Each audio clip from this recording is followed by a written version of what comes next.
Welcome to the Politics of Everything. I'm Amber Daines, your host and podcast producer.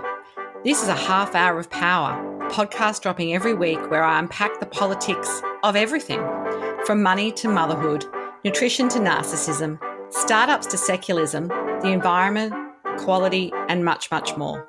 Our guests are seasoned in the field or topic of their choice, even if you've not heard of them yet. This is a non-partisan show. So while I love exploring varied views and get a buzz from a healthy debate of ideas, this is not a purely blue, white, green program. Please subscribe, tune in and enjoy the politics of everything. I first heard of today's guest speak at a conference around 2017, and despite her relative youth, I could see her poise, passion and power all in play. She's a real change maker and so much more. Holly Ransom is a globally renowned content curator, powerful speaker and master questioner with the belief that if you walk past it, you tell the world it's okay. She's been named one of Australia's 100 most influential women by the AFR. She's delivered a peace charter to the Dalai Lama, was Sir Richard Branson's nominee for Wired magazine's smart list of future game changers to watch, and was awarded the US Embassy's Eleanor Roosevelt Award for Leadership Excellence in 2019. Having interviewed the likes of Barack Obama, Richard Branson, Billie Jean-King, Condoleezza Rice, and the world's first humanoid robot, Sophia, Holly fights complexity with curiosity, apathy, and the empowerment and fear with fact. She is a Fulbright scholar and Harvard Kennedy School Class of 21 Fellow. She's also a recipient of the prestigious Anne Wexler Public Policy Scholarship. Holly has compressed a power-packed career into just a decade, spanning corporate, not-for-profit, public sectors, and she's the founder and CEO of consulting firm Emergent. She's also led real-world results with clients such as P&G, Microsoft, Virgin, Cisco, and KPMG. As a proud champion for diversity and inclusion, Holly is chair of Pride Cup Australia, a not-for-profit organisation and movement devoted to challenging LGBTI plus discrimination with sporting clubs and making them welcoming and supportive environments for participants and fans. A two-time Iron Woman, Holly loves to cook, dance and sing, and she says despite her complete lack of talent at all three, she loves it. In her recently launched book, The Leading Edge, Holly brings real-world leadership lessons that so many diverse thinkers and pioneers that she's met are at the fore of, and she's had the opportunity to work with. So I'm really excited to have her on. And she also has a fantastic podcast called Coffee Pods, and it was named one of the top 10 business podcasts to listen to by the Sydney Morning Herald in 2018. So without further ado, welcome to the Politics of Everything, Holly. Thank you so much, Amber, and thank you for a very generous introduction. Oh, you've done so much. I'm just exhausted reading that. It's incredible. I wonder what the next decade's going to hold. I know, but, I've got a few more years on you, so I always think it's amazing when people of relative youth, as I put it, can pack so much in. And I'm curious to know, young Holly, what did you want to be when you grow up, and did you actually achieve any of that? Oh, I think I was like every kid where depending on what day of the week or what given year you asked me, it changed and varied quite significantly. The only one I can quite vividly remember was in year 3, so 8 years old. In my scrapbook, I've written down that I wanted to be the Brownlow medalist. So at that point in time, there was no view that my AFL career had any limitations. 2 years later, I was going to be promptly kicked out of the team because girls weren't allowed to play anymore. But at that point in time, I had no idea that was a problem. So that was the early aspiration. I think I went through the compulsory, what I feel like is the compulsory marine biologist stage. I feel like every kid goes through that. Yep. There was a period where I wanted to be a firefighter. Honestly, I think it was many and varied. So yeah, I've never really had a strong sense. I wasn't one of those young people, and I admire those that sort of had this clear conviction that they wanted to be a doctor or they wanted to be an entrepreneur building a tech business or whatever it was from a very young age. It sort of took a lot longer for me to work out what I wanted to do. And I think more broadly, actually, to probably just get comfortable with this idea that I had a very strong sense of direction in terms of the purpose that I wanted to pursue in my life, but the idea that actually the approach, the how, would have a looser hold on the reins. There were going to be a lot of different ways that I would be in any given moment trying to make an impact on the area I'm passionate about. So your latest book is based on the idea that leadership is within everyone's reach. And I guess the idea that, some people, I think, naturally are born leaders. I would definitely say that. Even perhaps back in those school days, there's probably people that you can still remember that, were always the public speakers and the leaders and the people everyone listened to. Can you think of a way in which that can be true for everybody? Because I suppose we sometimes, with the reality is equality is not open to everyone at all times. So how can those opportunities to lead really come to the fore for people in your experience? Yeah, so many interesting elements to the question that you asked there, because you're absolutely right that, opportunity is so unequally distributed. And one of the things that I've become, actually one of the main motivations behind writing this book to begin with, was an attempt to rewrite an incredibly monodimensional narrative around what a leader is and looks like. Because when you go and do the lit review on leadership, as I spent some time doing, you find that it is overwhelmingly told from a male perspective. It is overwhelmingly the story of male leaders, more often than not from very particular disciplines. They are military generals, they are elite sporting coaches, or they are Jack Welch-esque CEOs, maybe a few of the Silicon Valley bros in more recent years. But there's a real lack of diversity in the stories of leadership. And I think that's part of the problem to begin with. Amber, to your question there is, if we're not painting a more diverse narrative around what leadership looks like and who can be a leader, it's unsurprising that so many people think that, okay, that's not something that's open to me. That's not something I've been born with the capability for.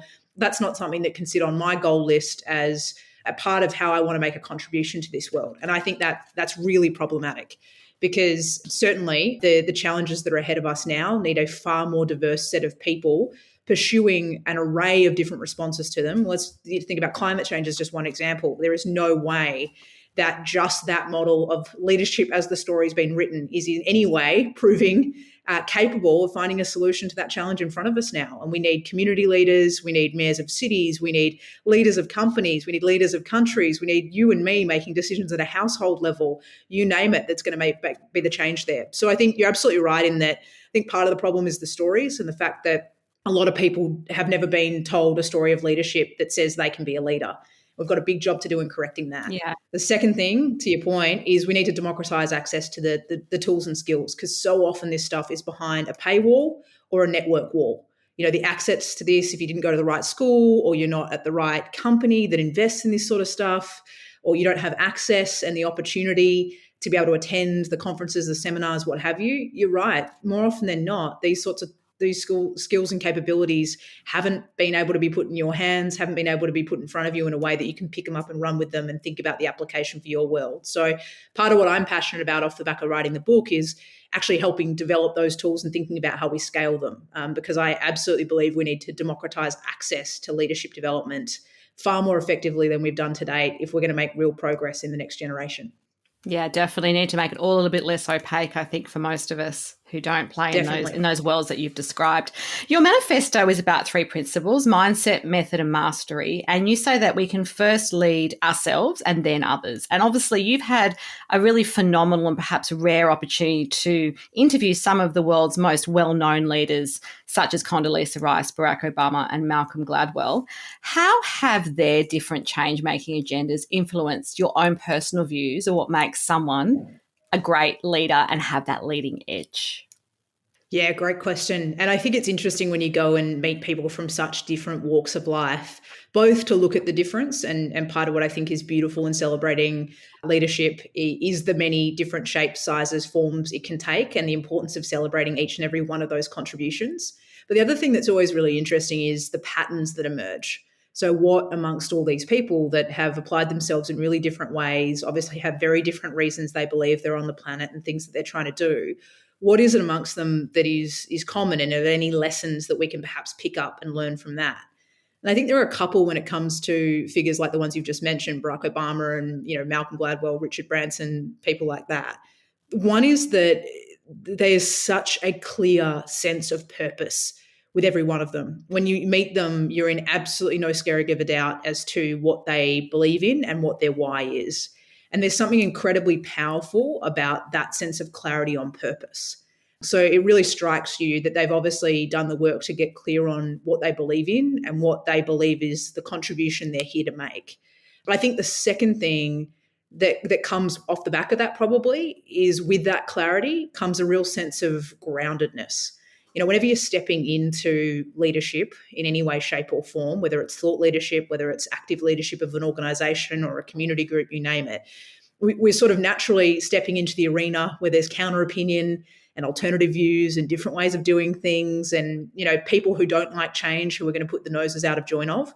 And so there's something really important, I think, around the grounded strength that comes with that clarity of conviction that those leaders have about what they're trying to do. And I think the third thing is what's common amongst all of them is they are 100% doing things differently. I mean, the definition of insanity is sort of thinking that we can keep doing the same thing, get a different result. But these people that are prepared to stick their neck out, go a different way, march to the beat of a different drum, try and rally or build a new movement, business, you name it. There's something definitely about this idea that they've been prepared to be courageous and to keep choosing that next brave thing despite opposition, despite setback, you name it. So I think that's probably the commonality of what I've observed amongst that incredible group of leaders I've been lucky enough to interview. Yeah, fantastic. So how do you think positive and lasting change can be achieved quicker? Because I think we need it to happen quicker. We can't wait, another 120 years until women's pay is equal. Yeah, and I guess there's right. enough women in parliament that, all those things. How can it be done quicker? But also, does it always come with sacrifices for those who are making that change and bulldozing through, if you like, or are impacted by it? I mean, how do you navigate those two things so the duality results in something great?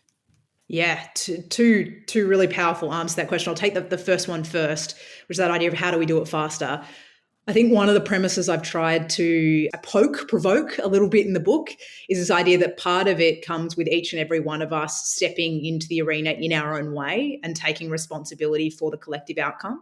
I think there's a little bit, and I actually think there's a problem with the way that we've told the story about leadership and also this age of kind of noise and saturation and hyper network scale, etc. Is I think it's really easy for people to think, oh, if I'm not, running a country, if I'm not leading, a giant multinational organization, then I can't really have a dent on these sorts of issues. I can't, what I'm doing day to day doesn't make a difference. And I think that's a really problematic narrative that stops us getting a lot more momentum, whether that's just in the compounding of kind of voice and activism, or whether that's actually in the different contribution that each and every one of those people putting into motion, making their place of work carbon neutral, thinking actively about, the footprint of how their organisation contributes from an ESG standpoint, role modelling different behaviour for the next generation, whatever way we want to cut that. So I think one thing is each and every one of us challenging ourselves with the question, if I was to start where I am with what I have right now and to be the change I want to see in the world, what does that mean I do differently tomorrow? And how do I start doing that? Yes. And how do I start role modelling for that in a way that will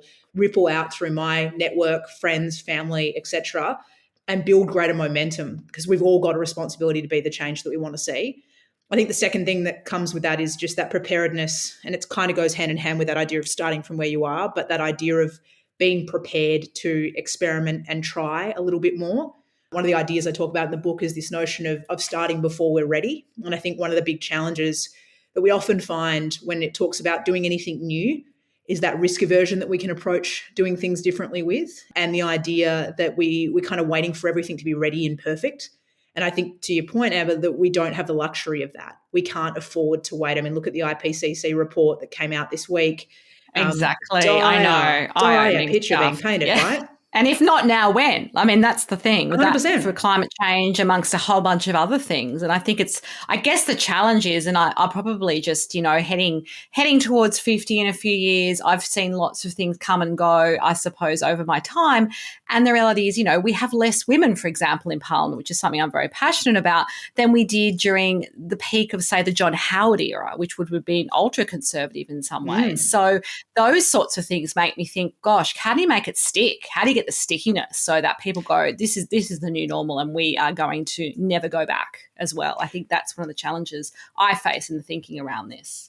Definitely. And to your second point of your earlier question is the idea of sacrifice. One of the things that really challenged me in the book was a couple of leaders I met who were telling stories of really significant transformation. And one of them that might be relevant to what we were just talking about there in terms of women in leadership was speaking with Kath Tanner, who has just recently left Energy Australia, but has been the longtime CEO there.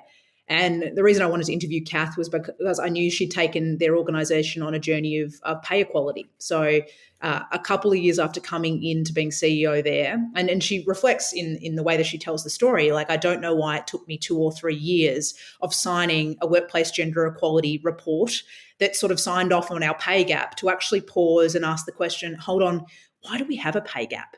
And what would it cost us to fix it? And she said, I don't know for the life of me why it took me a few years. But when I asked the question, it was interesting that nobody knew the answer. And I said, well, can we find that out? When they came back, there was a figure of about $1.2 million that was needed to close this gap. And there was about 80 people, including a score of men, that needed to have their pay adjusted in order to achieve pay equality in the organisation. Now, that's making a bit of a quick synopsis of a power of work that went into grading jobs right and really getting an accurate data picture on that within their organisation. And as she said, don't get me wrong, there's money involved in fixing these problems, but every single person involved in this process was so surprised that it wasn't more.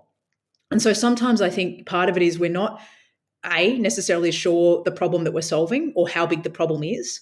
And the second thing is, and this is one of the things she sort of has, reflected on since the Energy Australia journey, she put it in the board pack, called the chair of the board to give him a heads up that this was coming before the board. And she said when, the media would call me and ask all these questions about this, they'd say, tell me about the blood that was spilt on the boardroom floor and what did you have to give up to get this over the line? So when I called my chairman, he said, oh, about time, we should have done this years ago. Great. And she said, nobody wanted to report that story. And she said part of why I wonder if we don't start on some of these change initiatives is because that's how hard we've built the narrative up to be. And it's unsurprising if we've made it look that difficult to get out of the starting blocks, that it takes a very resilient few, or it's only a very resilient few that actually end up having a go. Yeah, absolutely. Yeah, that's very true. And that's a great example. How do you think we can become more confident in the changes we decide to make or that happen to us? I think sometimes when you're the agent of change and you want something, yes, there's sacrifices, but you're sort of in control. But sometimes things just happen to us, like a global pandemic, or, you get made redundant from a job that you love, or you find that the way you thought your life would turn out hasn't, and there's some personal setbacks. Is there any sort of way in which you think we can sort of armor ourselves better to be more confident and keep going? Yeah, it's a really great question, a really timely stage to be asking that question out too, because I think so many of us are grappling with that idea of change that's forced upon us. I think there are two things that came out as really clear themes around that, actually maybe three within the book. One was the idea of focusing on your locus of control. So it's really easy to lose over energy and thinking to what's beyond your reach and beyond your capability, in that we can spend forever absorbing information. We're all epidemiologists now, aren't we, in terms of the up and down of the pandemic and the like. Absolutely. And actually bringing that sphere in and going, okay, I can't control what day we're going to come out of lockdown. I can't control how quickly this country gets vaccinated. But what I can try and control is, and whether that's thinking about the way you're taking care of your mental health, whether that's thinking about the way that you're structuring your work, whether that's thinking about, the skill that you might be by using this forced downtime to build, or the way that you might be intentionally reaching out and building deeper relationships with people that you maybe haven't had the time and space to do that with. I think in some way bringing your focus in to what's within your control, because it just feels so helpless whenever we're trying to move the dial. All our wishing and willing isn't going to make the rest of the world or the macro circumstances around us shift anytime soon. So I think that's one big thing. And what can you intentionally put your focus into that gives you a sense of control at a time where it's easy to feel out of control? So I think that's one part of it.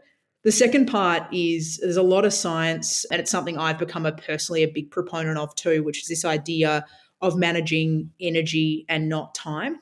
And this powerful piece around the importance, and I think probably we've never been more mindful of our own energy than when we've been forced into, first out of our routine and into an entirely new routine or some semblance of having to find one in the last 12, 18 months.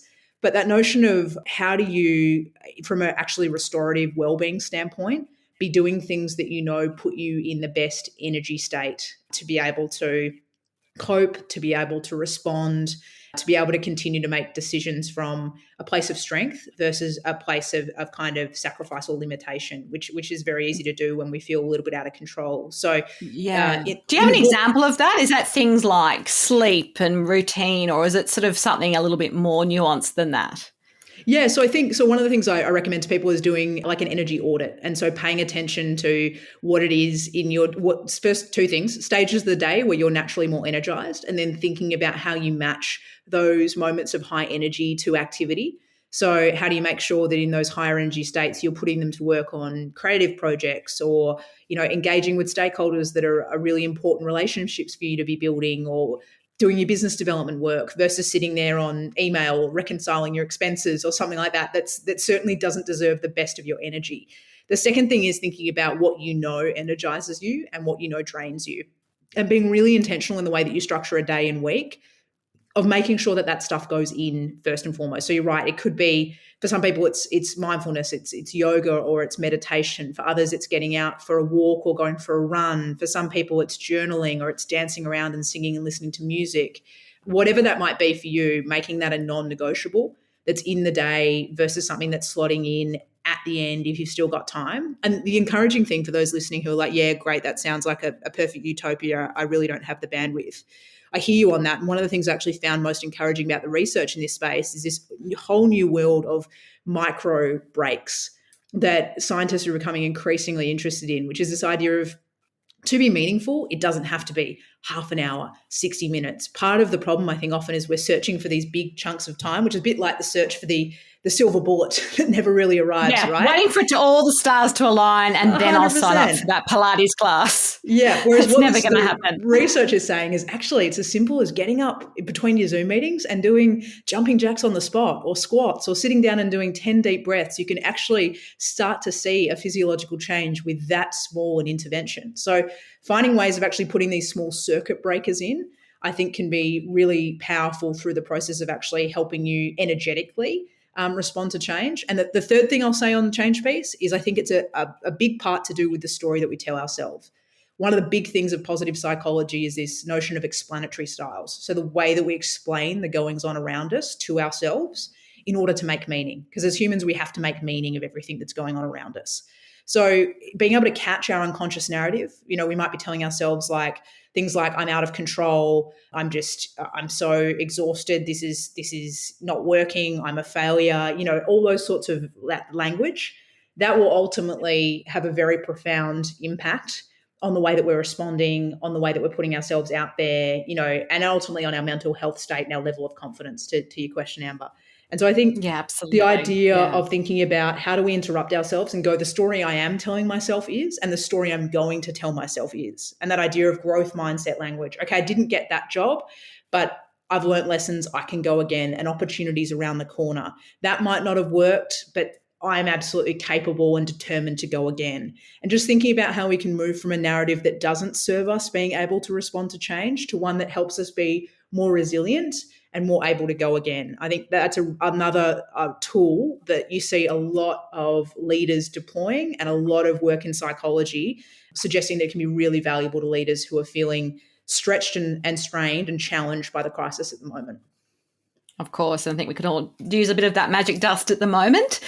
Look, you've been working with and learning from, as we've mentioned, heads of countries, companies and charities that sort of work in big spaces in many ways. You help them disrupt what they do, and obviously you've got a really big emphasis on changing the world for the better in your own personal ethos. How have you really carved your own path and tinkered around the edges as you went to define what you think is a meaningful and satisfying work life? Ooh, good question. I think it's a really interesting process to continually calibrate with yourself. And I think that is one of the things that I've learned, this idea. I think when I was younger, I used to think a lot of this stuff was more static, that people had a plan for how it was going to play out. Well, it took me hundreds of conversations with leaders asking them about the plan they had, only to be told 100 times that there was never a plan for what had played out, for me to ditch the idea that there was ever a static plan. And actually things needed to be much more fluid. This idea of goal setting, or, aiming at destinations with the idea that you could be flexible and fluid. But I think one of the things that for me remains kind of these anchor activities is certainly that idea of connecting into your why and what your purpose is, and trying to frame that for yourself in a way that really energizes you, and then making sure that that's somewhere you sort of see every day and you're reading and you're connecting with, and you've got the ability to sort of anchor to. I think that's really, really powerful. I think the second thing, and this is an activity I sort of do, I often do it at the end of the calendar year. So I'll spend sort of the end of December doing a reflection on the year that was, and then spending some time thinking about the goals that I want to take forward, for the year ahead. And in line of that, one of the things that I do every year is sort of reset my values according to what it is that's really important to me in the how I'm living out my why. So thinking really intentionally about what habits and traits do I want to be bringing into the way that I work this year in order to be the best version of myself, in order to achieve my goals.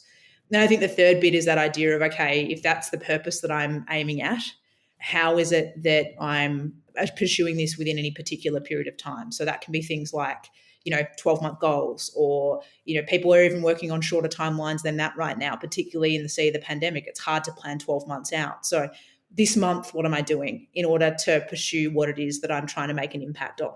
So I think for me, it's become about a discipline of activities or reflective exercises. And then probably the other thing is just the importance of the people that you surround yourself with who can serve as sounding boards for those sorts of thought processes, whether they're people that you admire and, want to emulate different aspects of their career, or you really respect how they've navigated their own leadership journey. And so you sort of want to, I guess, learn from them and have the opportunity to think through how lessons they've learned might apply to your world, or whether it's people that are actually actively more even, giving you feedback on your goals, helping you think about the plan for how you might achieve them. I think the other part of it is that importance of the tribe that you build around yourself, and actively inviting them into the process of challenging you constructively on the way that you're aiming, thinking about how they can help support you, or think about next steps or new directions, all that sort of thing. So they're part of some of the activities that I think have become a real discipline in my life in pursuit of sort of having an impact. Absolutely. So what has been the hardest change that you've ever made? And I guess, what did that teach you? Ooh, good question. I think more often than not, and I don't know if this resonates with you, Amber, but I actually think it's more often the really personal things that are the most challenging. I think about times where I have left relationships that were not good for me, and I was terrified that there may not be another one around the corner. But it was this belief of this is not okay. I've lost myself in this, and I need to step out of this and find myself again. So that's probably one of the hardest changes I've ever made. I'm so grateful I made it. I wouldn't have the life that I have now if I hadn't made that choice, years ago now. But I think they're sometimes the hardest ones that we make, is that preparedness actually to set boundaries. And there's this great line that Glennon Doyle talks about. Some of you might have read her book Untamed, where she says, it's not the hatred of, or the vicious lines of the online haters that scares us most. It's actually the quiet concern of those that love us that most shakes us from our knowing. And I think there's something really interesting in that. Just that feedback, that fear of losing face, when identity is involved, when sense of self, and when I think our hearts are involved, I think they're often the most challenging change processes. And so, picking yourself up and starting again sometimes from those circumstances, I think is often the hardest, and it's probably been the example for me. Yeah, it always reminds me of it's a saying which when I was doing elite sport many years ago, we used to say, no pressure, no diamonds. So you've got to go through the hard stuff to get the magic and get the beautiful diamond at the end. But often when you're going through it, it doesn't feel like that at all. So I think absolutely. we all relate to that. So who have been your greatest mentors? I suppose you've had quite a few in your career, and I guess the one or two that stand out, how have they made an impact in your life and your career? Yeah, great question. And it's interesting for many listening, they might have an interesting association with that word, because I think I was engaging with mentors long before I knew what that word is. And then one of the things I found really interesting about starting to use that word is sort of the baggage that comes with it. When I mentioned, one of the things that used to astound me when I was speaking many years ago is I used to talk about mentors quite a bit, and I'd say to people, hands up if you've got a mentor. And I was always surprised by less than 10% of the room sort of putting their hands up. And I thought, wow, this has just been such a huge part of my personal and professional development. I'm so surprised so few people are leaning on this. But then you realize that this word often, connotates with a level of formality, like, oh, I'm not in a formal mentoring program with a mentor, or, Oh, all that baggage. absolutely. And I think of Yeah. mentors as bigger than that. Yeah, absolutely. No, And I even relate people to who, that. had that one bad experience that time, their company automatically set them up with someone who was meant to be their mentor. And, that wasn't a very good fit. So they never tried again. And the thing I always say to people is I encourage people to start that process again if it's something they have disconnected with. I think all of us can benefit from mentoring. I think all of us should be actively mentoring and being a mentee for that matter. So that duality of who are you mentoring for and who are you being mentored by? And I think when I think about some of my most powerful ones, I should just finish that thought, that I encourage those listening to think about going and seeking learning conversations. Take away the barrier of the formality or this idea that it has to have a structure built into it, or you have to know going into it how you're going to set up this rhythm with this person. Actually go and seek a conversation, a one-off with someone you believe you could learn from. Be clear about your reason why you want their time and why they're the person to help you nut your way through the problem that's in front of you. And then in that conversation, I think if it's one where there's clearly a dynamic where you've scratched the surface of what you could learn from them, you really feel like there's so much more to explore and there's the right dynamic between you and that person, that's the opportunity to say, hey, would it be possible? I've really benefited from the conversation today. When I've applied some of the things we've talked about today, if I came back with some more questions. And I think that sort of takes the barrier to entry into mentoring right the way down. So it's something all of us can access.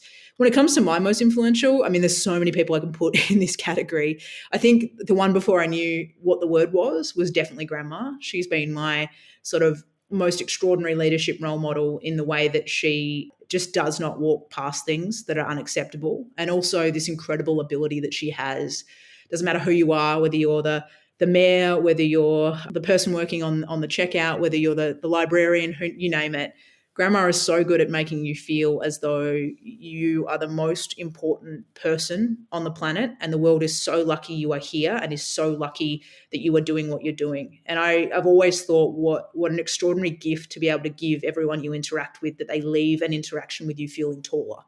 I think that's an incredible leadership gift that my grandma gives to everyone she interacts with. So that would definitely be probably the one before I knew it. Oh, Yeah, I love no, that. Yeah, my grandmother had a big impact on my life too. So that's that's always very special to hear. Bit of fun now. A favourite book, song or film, and what is it and why? Okay, let me think about that. So many ways I could go with books. Can be serious, can be quirky. I'm a constant jukebox. I sing all around the house all the time with absolutely no talent. So there's not actually a song that I go back to all the time. I think it's more that whatever, I am often quite good at taking a word from whatever I'm hearing and then just starting to riff on whatever song I can remember it's in the lyric of. So there's no method or madness to that in particular. I think when it comes to favourite book, it'd probably, as it does for so many of us, go back to that first one when we were younger that really had an impact, which for me was probably reading To Kill a Mockingbird as a 13-year-old at school. And just so many of the ideas, walking a mile in someone else's shoes and just the principles and the values in that book that I think really impacted me. So probably give a nod to that one, I think. Fantastic. I love that book too. Finally, a takeaway message for us on the politics of change. Ooh. So many different ways you can take the politics of change. I think we need to... I know. Just something take out, I guess, a lasting thought so people moving forward know exactly what's something they could do today even that would make that change start. Yeah, awesome. Well, I think one of the things that I sort of wrote the book for is I think the politics aren't going to change anytime soon.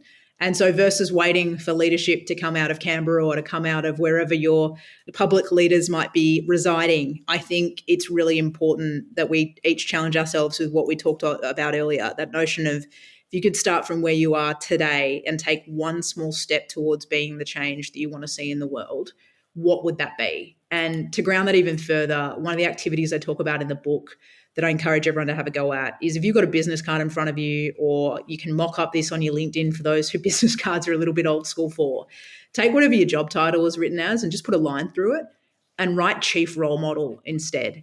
And if you were being the chief role model of the change you want to see in the world, what are you going to change about the way that you show up later today, tomorrow, you name it? Think about who you're being a role model for. Could be family, could be your colleagues, could be your community, you name it. You define that world. But if you're going to be chief role model of the change you want to see in the world, what does that mean you're doing differently? And take that one step towards bringing that to life. That's really powerful. It has been an absolute pleasure to chat to you today, Holly. I have learnt so much and I've really enjoyed our conversation. If you do want to connect further with Holly, there will be some details on the show notes as always.